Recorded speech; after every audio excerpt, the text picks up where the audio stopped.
ክርስትናን ያለ መንፈስ ቅዱስ መኖር አይደለም ማሰብ አይቻልም አይደል? በህይወት ያኖረን መንፈስ ቅዱስ ነው። አሁን ኢየሱስን በአካል የሚያውቀው እዚህ ቤት የለም አይደል?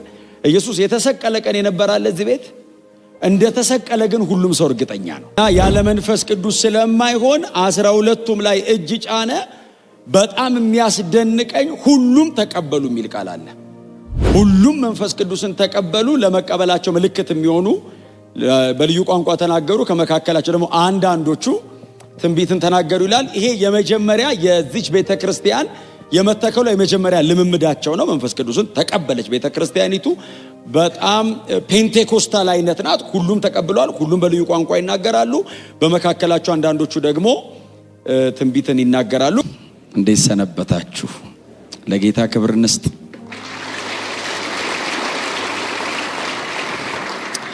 መጽሐፍ ቅዱስ የእግዚአብሔር ቃል በእጃችን የያዝን ሰዎች ወደ ኤፌሶን ምዕራፍ 3 እንሄዳለን። ከቁጥር 14 እስከ 21 ድረስ ያለ የጌታ ቃል ክፍል በእኔ እጅ ላይ አዲሱ መደበኛ ትርጉም ነው ያለው። በጌታ በኢየሱስ ክርስቶስ ስም አነባለሁ። የምንወደው የጌታ ቃል እንደዚህ ይላል። በዚህም ምክንያት በአብ ፊት እንበረከካለሁ፣ ከእርሱም በሰማይና በምድር ያለ ቤተሰብ ሁሉ ስያሜ ያገኛል። በውስጥ ሰውነታችሁ እንድትጠነክሩ ከክብሩ ባለጠግነት በመንፈሱ በኩል ኃይል እንዲሰጣችሁ እጸልያለሁ። ይኸውም በእምነት ክርስቶስ በልባችሁ እንዲያድር ነው። ደግሞም ስር ሰዳችሁ በፍቅር ታንጻችሁ የክርስቶስ ፍቅር ስፋቱ፣ ርዝመቱ፣ ከፍታውና ጥልቀቱ ምን ያህል እንደሆነ ከቅዱሳን ሁሉ ጋር የመገንዘብ ኃይል እንድታገኙ ነው።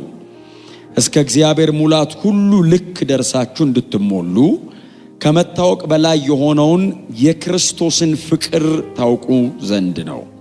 እንግዲህ በእኛ ውስጥ እንደሚሰራ እንደ ኃይሉ መጠን ከምንለምነው ወይም ከምናስበው ሁሉ በላይ እጅግ አብልጦ ማድረግ ለሚቻለው በቤተ ክርስቲያን እንዲሁም በክርስቶስ ኢየሱስ በዘመናት ሁሉ ከዘላለም እስከ ዘላለም ለእርሱ ክብር ይሁን፣ አሜን። የጌታ ስም ለዘላለም የተባረከ ይሁን። ከኔ ጋር አብረን ጥቂት እንድንካፈል በልቤ ላይ ያለው የክርስቶስ ፍቅር በሚል ነው። ጥቂት እንድናገር በልቤ ላይ ያለው በጣም የምታስታውሱትን የጌታ ቃል ክፍል ነው ያነበብነው። ወንድማችን ሐዋርያው ቅዱስ ጳውሎስ በኤፌሶን ከተማ ለነበረችው የክርስቶስ ቤተክርስቲያን የጸለየው ጸሎት ነው። የጳውሎስ ጸሎት ነው። እንግዲህ በተለያየ አጋጣሚ በመጽሐፍ ቅዱሳችን ላይ እነዚህን 13 ደብዳቤዎች እንግዲህ በስሙ የተመዘገቡ 13 ደብዳቤዎች አሉ። ምናልባት ደግሞ እንዳልኳቸው ዕብራውያንም ደግሞ የእርሱ ከሆነ አንድ 14 ደብዳቤ ጳውሎስ አዲስ ኪዳናችን ላይ የመጻፍ ዕድል አግኝቷል እና በጻፋቸው ደብዳቤዎች ሁሉ ላይ ምናልባት ከሁለቱ ውጪ ከገላትያና ከዕብራውያን ውጪ ጳውሎስ በብዙ ደብዳቤዎቹ ላይ ለነበሩት አብያተ ክርስቲያናት ይጸልያል፣ ለቅዱሳን ሁሉ ይጸልያል። ከጸለያቸው ጸሎቶች መካከል አንዱ በዚህ በኤፌሶን ምዕራፍ 3 ላይ የቀረበ ጸሎት ነው። እንግዲህ ይህችን ቤተ ክርስቲያን ሁላችን እናስታውሳታለን። በተለይ የሐዋርያት ሥራ መጽሐፍን የሚያጠና ሰው የኤፌሶን ከተማ የጳውሎስ አገልግሎትን ሁሉም ሰው ያስታውሳል። በምን አይነት መንገድ ይህች ቤተ ክርስቲያን እንደተተከለች ሁላችንም እናስታውሳለን። ከቆሮንቶስ አገልግሎት ጨርሶ ነው አይደል ወደ ኤፌሶን የመጣው። ምዕራፍ 18 ቆሮንቶስ ጨርሶ ምዕራፍ 19 ነው ወደ ኤፌሶን ከተማ ጳውሎስ የገባው። የትንሹ እስያ ከግሪክ አገልግሎቱን ጨርሶ ወደ ትንሹ እስያ ወይንም ደግሞ ከግሪክ ጨርሶ ወደ ቱርክ አካባቢ የሄደበት ወቅት ነው ይሄ የምዕራፍ 19 ታሪክ። እና ጳውሎስ ወደ ኤፌሶን ከተማ ሲገባ ያገኘው እንደዚህ አይነት ብዙ ሕዝብ አይደለም ያገኘው። መጀመሪያ ገና ወደ ኤፌሶን ከተማ ሲገባ 12 ሰዎችን አገኘው ነው ያለው። እና እነዛን 12 ሰዎች ሲያገኛቸው የጠየቃቸው የመጀመሪያ ጥያቄ ባመናችሁ ጊዜ አይደል ያላቸው። ምክንያቱም እነዚህ ሰዎች ከማመን አልፈው ደቀ መዛሙርት ናቸው። ደቀ መዝሙር ከማመንም ይዘላል አይደል? ደቀ መዝሙር ኢሚቴተር ነው። ከማመን አልፎ ወደ መከተል የመጣ ነው። ምናልባት አማርኛው ጥሩ ላይሆን ይችላል። ኢሚቴተር እኔ የገባኝ መኮረጅ የሚለው ማለት ነው፣ በበጎ ከተረጎማችሁት ማለት ነው። እና ስለዚህ ከፊታቸው የሚያዩትን ኢሚቴት ወደ ማድረግ የመጡ በጣም የተለየ ህይወት ዲሲፕሊን ውስጥ የገቡ ሰዎች ስለሆኑ ኦሬዲ አምነዋል፣ ደቀ መዛሙርት ሆነዋል። ባመናችሁ ጊዜ መንፈስ ቅዱስን ተቀበላችሁን የሚል ጥያቄ ጠየቃቸው። እንግዲህ ሰውን ደጅ ካገኘነው ምን ጠይቀው ጌታን ተቀብለሃል ነው ምንለው። ቸርች ካገኘነው ምን ጠይቀው መንፈስ ቅዱስን ተቀብለሃል ነው። ስለዚህ ቸርች ስለሆነ ያገኘኋችሁ ልጠይቃችሁ ነው። በጣም በትህትና ጠጋባችሁ አርሶ ባመንክ ጊዜ መንፈስ ቅዱስን ተቀበልክን በሉት እስቲ። በጣም ተስፈኛ ነኝ አሁን እንደሚል ካላለ በኋላ እንጸልያለን። ጌታ ይባረክ። እና ባመናችሁ ጊዜ መንፈስ ቅዱስን ተቀበላችሁን ሲላቸው የመለሱለት መልስ እንኳን ልንቀበለው መኖሩን እንኳን አናውቅም ነው አይደል? በጣም ከባድ መልስ ነው። ማን ነው መንፈስ ቅዱስ? ምንድነውስ የሚያደርገው? ይሄንን ጥያቄ መልሰው ለጳውሎስ ሲጠይቁት ጳውሎስ ቁጭ አድርጎ አይደለም ያስተማራቸው። እንደዚህ 12ቱም ላይ መጀመሪያ እጁን ጫነ ነው የሚለው። ምክንያቱም መንፈስ ቅዱስ ደጅ ሆኖ ማስረዳት ከባድ ነው። ውስጥ ይግባና ብንማማርን በቀላሉ ይገባቸዋል አለ አይደል? እንዲገባን ክርስትናን ያለ መንፈስ ቅዱስ መኖር አይደለም ማሰብ አይቻልም አይደል? በህይወት ያኖረን መንፈስ ቅዱስ ነው። አሁን ኢየሱስን በአካል የሚያውቀው እዚህ ቤት የለም አይደል? ኢየሱስ የተሰቀለ ቀን የነበራለ እዚህ ቤት እንደተሰቀለ ግን ሁሉም ሰው እርግጠኛ ነው። ይሄንን እርግጠኝነት ውስጣችን ያስቀመጠው መንፈስ ቅዱስ ነው። ክብር ለዘላለም ለእርሱ ይሁን። በእውነት መንፈስ ቅዱስን የሰጠን አብ ክብር ይሁንለት እና ያለ መንፈስ ቅዱስ ስለማይሆን 12ቱም ላይ እጅ ጫነ። በጣም የሚያስደንቀኝ ሁሉም ተቀበሉ የሚል ቃል አለ።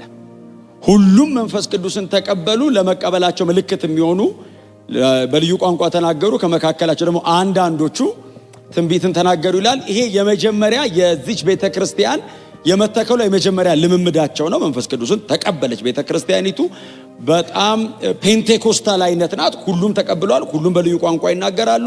በመካከላቸው አንዳንዶቹ ደግሞ ትንቢትን ይናገራሉ። ከዛ ቀጥሎ ለ2 ዓመት ከ3 ሳምንት ያክል ረጅም ጊዜ የፈጀበት እነዚያን ደቀ መዛሙርት ሰብስቦ የእግዚአብሔርን ቃል ማስተማር ነበር እና ጳውሎስ ድፍን 3 ዓመት ነው የተቀመጠው። 2 ዓመት ከ3 ሳምንቱ ግን ትምህርት ነበር። በጣም ሶሊድ የሆነ ትምህርት ነው። በየዕለቱ እያገኘ ያስተምራቸው ነበር የሚል ቃል አለ እና የጳውሎስ የኤፌሶን ከተማ አገልግሎት በጣም ስኬታማ ነበር። ከተማይቱን በወንጌል ከመድረስና ሰዎቹን ከማስተማር በዘለለ ፍሬያማ ነበር ጳውሎስ።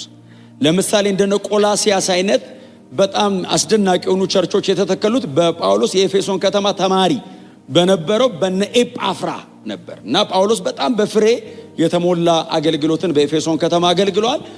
3 ዓመት ያክል እዚህ ከተማ ተቀመጠ። ምናልባትም በጳውሎስ 4 ሐዋርያዊ ጉዞዎች ውስጥ የኤፌሶንን ያክል ረጅም እድሜውን፣ ጉልበቱን፣ ዕውቀቱን፣ አቅሙን የጨረሰ ቦታ የለም። ያለውም በሙሉ ኢንቨስት አድርጎኖችን ቤተክርስቲያን ጳውሎስ ያገለግላት። ከተተከለችም ከጸናችም በኋላ እንዲሁ ትቷት አልሄደም። ለሚያምነው እውነተኛ መንፈሳዊ ልጁ ለነበረው ለጢሞቴዎስ ነው። እሱን ነው በቤተክርስቲያኒቱ ላይ እረኛ አርጎ ሾሞ ጳውሎስ ወደሚቀጥሉ አገልግሎቶች ሄደ። በኋላ ላይ ከጥቂት ዓመታት በኋላ እቺን ቤተክርስቲያንና ከተማዋን አገልግሎታቸውን እያሰበ ጳውሎስ ይህንን ደብዳቤ ለቤተክርስቲያኒቱ 60 ዓመተ ምህረት ላይ ሮም እስረኛ በነበረበት ወቅት ይህን ደብዳቤ ጽፈዋል። ስለዚህ ደብዳቤ የተጻፈው 60 ዓመተ ምህረት አካባቢ ነው። የጻፈው ጳውሎስ ነው። የተጻፈው እስር ቤት ነው እና ከጳውሎስ የእስር ቤት ደብዳቤዎች መካከል ከ5-6 የሚሆኑ ጽፏል። ከነሱ መካከል አንዱ የኤፌሶን ደብዳቤ ነው። ክብር ለኢየሱስ ይሁን እና በጣም ጠንካራ ደብዳቤ ነው። እጅግ በጣም ጥልቅ የሆነ ትምህርት ያለበት ደብዳቤ ነው እና ይህንን ደብዳቤ 60 ዓመተ ምህረት ላይ ለቤተ ክርስቲያኒቱ ይጽፋል። ደብዳቤው ምናልባት ዛሬ ማታ አንብባችሁ እንደምትጨርሱት በጣም ተስፋ አደርጋለሁ። አጭር ነው ደብዳቤው፣ በጣም አጭር ነች። 6 ምዕራፍ አካባቢ ነው ያለው። ወደ 6 ምዕራፍ አካባቢ ነው ያለው። 155 ቁጥር ይመስለኛል። ወደ 3039 ቃላት ነው ያለው። 155 ቁጥር 3039 ቃላት። እናንተ በአንድ አዳር ብዙ መጽሐፍ የምትጨርሱ ሰዎች ትመስላላችሁ እና ጎናችሁ ያለው ሰው ኤፌሶንን ዛሬ እንጨርሳታለን በሉት። ጌታ ይባረክ። እና እቺን ደብዳቤ ለዚች ቤተክርስቲያን ይጽፋታል። አዲስ ኪዳናችን ላይ ካሉ የአስተምህሮ መጽሐፍት ከምንላቸው ዶክትሪናል ቡክስ ከምንላቸው መካከል ከሮሜ ቀጥሎ ሁለተኛው መጽሐፋችን ይሄ የኤፌሶን ደብዳቤ ነው። የጳውሎስ መንፈሳዊ ጥልቀት፣ የእውቀቱ ጥልቀት በጣም የታየበት ደብዳቤ ነው። እንድታነቡት ነው ይህን ሁሉ የምናገረው። ከምዕራፍ 1 እስከ ምዕራፍ 3 እኛ ደቀ መዛሙርት ወይንም አማኞች በጌታ በመሆናችን የምናገኛቸው መንፈሳዊ በረከቶች በጣም በዝርዝር ተጽፈዋል። ከዛ ከምዕራፍ 4 እስከ ምዕራፍ 6 ደግሞ አንድ አማኝ መሬት ላይ ሲኖር እንዴት መኖር አለበት የሚለውን ደግሞ ጳውሎስ በዚህ በሁለት ከፍሎ ያስቀምጧል። ከምዕራፍ 1 እስከ ምዕራፍ 3 ስፍራ ነው። ከምዕራፍ 4 እስከ ምዕራፍ 6 ሰፈር ነው። ፖዚሽናል በጣም ፖዚሽናል ሆነናል። ብዙዎቻችን በአብ ቀኝ ነን ያለነው። በጣም ብዙ ጊዜ የምናስተጋባው ትምህርት ስለሆነ እውነት ነው፣ የማይካድ ነው። ግን ደግሞ አዲስ አበባም ናችሁ፣ በፍጹም እንዳትክዱሱን። እዚህም ናችሁ። አሁን በጣም ብዙ ሰው የለውም ይላል። ልክ ነው። አሁን እዚህ አላችሁ፣ ሌላ ቦታ የላችሁ። እዚህ አላችሁ። ጎናችሁ ያለው ሰው እዚህ አለህ በሉት፣ እንዳልስትህ በሉት፣ ንኩትና እዚህ አለ። ጌታ ይባረክ። ባላንስ በጣም ያስፈልገናል አይደል?